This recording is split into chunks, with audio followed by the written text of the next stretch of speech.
Are you low on funds or don't have any money and you want to take your kids out to enjoy themselves?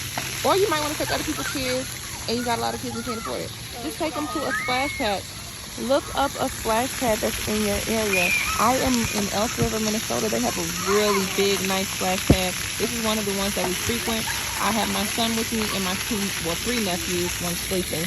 But yeah, if you see all of this, and then they have like areas where you can rent. We actually had one of my nephew's birthday parties here last month. This one also has a beach with a lot of sand over there. They have volleyball. Our other one that we frequent has baseball and tennis practice and everything. I mean, tennis areas. Another one that we have has pickleball and basketball. He's sleeping. But yeah, this is a great idea, and it's free $99. Free. That means all the churn to come. You ain't got to pay a dime. Bring them out. Bring them out.